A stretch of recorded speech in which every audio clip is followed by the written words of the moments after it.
मलाइकतहु युसल्लूना Alan नबी या अय्युहल्लज़ीना आमनू सल्लु अलैहि वसल्लिमू तस्लीमा। अल्लाहुम्मा सल्लि अला सय्यिदिना मौलाना मुहम्मदिन व अला आलिहि व सहबिहि बारिक वसल्लिम। ये मिशकात शरीफ बाबुल क़द्र बिल ईमान, यानी बाबुल ईमान बिल क़द्र है, तकदीर पर ईमान लाने का बयान। इसकी पहली फसल चल रही है। यह हदीस पाक हज़रत मौलाए कायनात शेर खुदा कर्रमल्लाहु तआला वजहुल करीम रिवायत करते हैं। वो कहते हैं कि क़ाल रसूलुल्लाह सल्लल्लाहु अलैहि वसल्लम मा मिनकुम मिन अहदिन इल्ला वक़द कुतिबा मक़अदुहु मिनन नारी व मक़अदुहु मिनल जन्नह। बयान है तकदीर का कि जो कुछ हमारे साथ पेश आ रहा है या आएगा सब कुछ अल्लाह ने लिख दिया हुआ है। अज़ली अल्लाह ताला का फैसला हो चुका है। तकदीर किसे कहते हैं? अल्लाह ताला का जो फैसला है मखलूक के बारे में, उसी का नाम तकदीर है। बस यूँ समझ ले, अल्लाह ताला के अज़ली फैसले का नाम क्या है? तकदीर है। और ये हमारी पैदाइश से 50,000 बरस पहले अल्लाह ने लिख दिया हुआ है। आज का ये लिखा हुआ था माने मुकद्दर में कि आज शब हम कुरान का दर्स, हदीस का दर्स सुनेंगे, तो ये हम यहाँ बैठे हुए अल्लाह ने हमारी पैदाइश से पहले लिख दिया है। इस हदीस पाक में मेरे आका क्या फरमाते हैं? फरमाते कि तुम में से कोई ऐसा नहीं है मगर ये कि उसका एक ठिकाना जहन्नम में और एक ठिकाना जन्नत में लिख दिया गया है। क्या फरमाया मेरे सरकार ने कि हर बंदे के लिए दोनों जगह ठिकाना है, जन्नत का भी ठिकाना है और जहन्नम में भी ठिकाना है। इसी वजह से जन्नती जन्नत में जाएंगे तो अपनी जगह तो लेंगे ही, साथ साथ अपना जो पड़ोसी जहन्नम में गया था उसकी भी जगह लेंगे, और जहन्नमियों का भी हाल ऐसे होगा। तो मेरे आका फरमाते हैं कि हर बंदे के लिए मक़अदुहु मिनन नार, उसका ठिकाना जहन्नम में, व मक़अदुहु मिनल जन्नह, और उसका ठिकाना जन्नत में कहाँ बनेगा ये सब कुछ लिखा जा चुका है। हमारी पैदाइश से पहले लिखा जा चुका है, हम में से हर एक का लिखा जा चुका है, हमें जाना कहाँ है।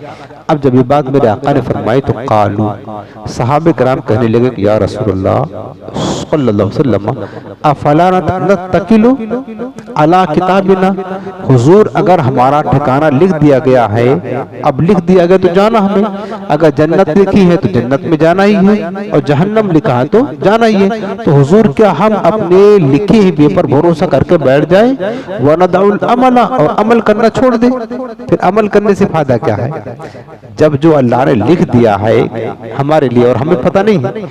अगर हमारा ठिकाना जन्नत में है तो जन्नत में जाना है, जहन्नम में है तो जहन्नम में जाना है। सहाबा ये पूछना चाहते हुजूर जब हमारा सब कुछ लिखा जा चुका, जाना भी वही है, तो अमल करने से क्या फायदा है? हम उसी पर भरोसा करके बैठ जाए कि जहाँ अल्लाह ने लिखा है मुकद्दर वो हमको जाना है, वहाँ हमको जाना है, जो अल्लाह ने लिखा है वो हमको जाना है। सहाबा ने ये बात हुजूर से पूछी, यानी फिर अमल का क्या फायदा ये पूछना चाहते थे। अगर जब जन्नत में जाना लिखा हुआ तो अमल का क्या फायदा हुआ, क्या अमल किस तरह सबब बनेगा? तो काला, उसका जवाब सरकार ने फरमाया इमलू, अमल करते रहो। हमें पता है कि जन्नत में जाना जहन्नम में नहीं पता है ना, हमें तो नहीं पता है। हुजूर फरमाते कि अमल करते रहो। फकुल्लु मुयस्सरुन लिमा खुलिक लहू, हर शख्स के लिए वही अमल आसान कर दिए जाएंगे जिसके लिए वो पैदा किया गया है, जिसके लिए पैदा किया गया वो अमल उसके लिए। सारी जिंदगी अबू जहल क्या करता रहा? कुफ्र करता रहा, शिर्क करता रहा। कुफ्र करना, शिर्क करना उसके लिए मुश्किल काम था? नहीं, बिल्कुल नहीं, जर्रा बराबर मुश्किल नहीं, आसान था। अल्लाह की इबादत करना मुश्किल था, ईमान लाना मुश्किल काम था, रसूलुल्लाह सल्लल्लाहु अलैहि वसल्लम को अल्लाह का रसूल मानना मुश्किल काम था ना। लेकिन कुफ्र करना, शिर्क करना ये उसके लिए आसान था। तो मेरे आका क्या फरमाते कि अल्लाह ने जिसके लिए पैदा किया है ना, जन्नत के लिए पैदा किया है या जहन्नम के लिए, तो जिसके लिए पैदा किया गया है हर बंदे को उसके लिए आसान, वही अमल आसान कर दिए जाएंगे। आज भी देख लो बहुत सारे लोग जहन्नमी वाले काम करते हैं, और बहुत सारे लोग जन्नतियों वाले काम करते हैं। आज के भी जो कुफ्फार हैं कर ही रहे ना बुत परस्ती, नहीं कर रहे हैं, कर रहे हैं ना, तो ये कौन सा अमल कर रहे हैं? जहन्नमी वाले अमल तो कर रहे हैं। इनके लिए काम करना आसान, उनको 2 रकात नमाज पढ़ो, अल्लाह की इबादत करो, तो करेंगे? मुश्किल है ना उनके लिए। जो जहन्नमियों वाला अमल करता है उसके लिए जन्नती वाला काम करना मुश्किल है, और जो जन्नतियों वाला अमल करता है हमसे कह दो कि भाई माज़अल्लाह सुम्मा माज़अल्लाह, समझाने के लिए कह रहा हूँ, मेरा अल्लाह की बात करता हूँ आसान है हमारे लिए, अल्लाह को सजदा करता हूँ आसान। हमसे कोई के बुत परस्ती करो तो हम तो मर जाना गवारा करेंगे, लेकिन बुत परस्ती करना गवारा नहीं करेंगे। हमारे लिए वो काम आसान नहीं है, समझ रहे ना, और काफिरों के लिए आसान है। तो हुजूर फरमाते अमल करते रहो, हर शख्स को वही अमल आसान किए जाएंगे जिसके लिए पैदा किया गया है। अम्मा मन काना मिन अहलिस सादते फसयुस्सरु लिअमलिस सादा। फिर मेरे आका फरमाते कि लेकिन अगर वो खुश नसीबों में से है, नेक बख्तों में से है, तो फिर याद रखना उसके लिए नेक बख्ती वाला अमल आसान कर दिया जाएगा। अगर नेक बख्त है, जन्नती है, अल्लाह उसको उसी अमल की तौफीक देगा को जन्नती वाला काम करके अपने ठिकाने पर पहुंच जाएगा। करना तो है, दुनिया दारुल असबाब है, दारुल अमल है, यहाँ बंदा कोई अमल से बेनियाज नहीं हो सकता है। जब आप अगर यही सोचे कि भाई जब हमको अमल ही जन्नत में जाना या जहन्नम में जाना तो है, अल्लाह ने लिख दिया है, तो अमल करने की क्या जरूरत है? तो आपका अकीदा ये भी तो है कि अल्लाह ने हर दिन की रोजी मुकर्रर कर दी, दुकान खोलने की जरूरत क्या है? धूप में जाने की जरूरत क्या है? रोजी तो मुकद्दर है ना। तो ये भी आप सोचे, ये कोई नहीं सोचता। बाद लोगों को दावत देते हैं अपने नमाज पढ़ो यार, नेकी करो, कुरान पढ़ो, दाढ़ी शरीफ, अल्लाह ताला तौफीक देगा तो कर लेंगे, अल्लाह चाहेगा तो कर लेंगे। अल्लाह चाहता नहीं, अभी ये उनका मतलब ज़हन होता है, अल्लाह चाहेगा तो हम नेक अमल कर लेंगे, भाई नेक अमल कर लेंगे, मुकद्दर में होगा तो कर लेंगे। तो मुकद्दर में सिर्फ नेक अमल करने के लिए होगा तो कर लेंगे, रोजी खाने के लिए, खाना खाने के लिए, कमाने के लिए कोई नहीं कहता है कि चलो हम घर में बैठकर आराम करते हैं, मेहनत मशक्कत करने की जरूरत क्या है? अल्लाह चाहेगा, रोजी तो लिखा हुआ है और मौत की तरह रोजी हमारा इंतजार करती है, तो फिर रोजी तो हमको मिलना है। जरूरत क्या दुकान खोलने की, मेहनत करने की, मजदूरी करने की, मिल जाएगी रोजी शाम तक। ऐसा कोई नहीं करता, पता है हाथ पे नहीं मारेंगे तो शाम को भूखे मरेंगे, उसको पता है, जबकि अल्लाह ने रोजी लिखी है तो भी जाता हूँ तो कमाने जाता है ना। इसी तरह हर काम में कोशिश बंदों को करना चाहिए, हर चीज मुकर्रर है, लेकिन चूंकि हमें पता नहीं है और अल्लाह ने हमें हुक्म दिया, ये दुनिया दारुल अमल है, दारुल असबाब है, यहाँ अमल करना ही है। इससे बंदा कोई बुनियाद नहीं हो सकता। बीमार हो गए, सोचे के बगैर दवा लाई, शिफा तो अल्लाह देना ही है, देगा शिफा, वही देता है, दवा लाने की क्या जरूरत है? चुपचाप बैठे रहे, हाथ पे हाथ धरे तो अच्छा नहीं होगा, दवा लाने जाना पड़ेगा। हजरत मूसा अलैहिस्सलाम जानते हो, अल्लाह के पैगंबर थे, अल्लाह के पैगंबर थे, बीमार हो गए तो सोचा कि अल्लाह शिफा देगा, दवा नहीं लाएंगे, तो अल्लाह ने फरमाया कि मूसा मेरी कसम है जब तक तू दवा नहीं लाएगा तुझे शिफा नहीं दूंगा। फिर गए वो दवा लाने के लिए, अल्लाह के कलीम है, ये बताया उम्मत के लिए तालीम है। अल्लाह ताला की सारी हिकमतें हैं, असबाब है, दुनिया दारुल असबाब है। हम असबाब दारुल असबाब में रह करके और असबाब को छोड़ करके सिर्फ अल्लाह पर भरोसा करना, ये अल्लाह के साथ मजाक करना है और अल्लाह ताला की हिकमत को ये बातिल करने का वाला काम है। अल्लाह ताला की हिकमत को बातिल करने वाला काम है ना। अल्लाह ने यहाँ भेजा है दारुल असबाब में, ऐसा करो ऐसा करो, होगा वही जो रब चाहेगा, याद रखना, नतीजा रिजल्ट वही मिलेगा जो रब चाहेगा, उसके चाहे बगैर कुछ नहीं। लेकिन जो हमें हाथ पैर चलाने का हुक्म दिया है ना, वो तो बहरहाल हमें वो तो करना पड़ेगा और यही अल्लाह ताला की मंशा, अल्लाह ताला की मर्जी है।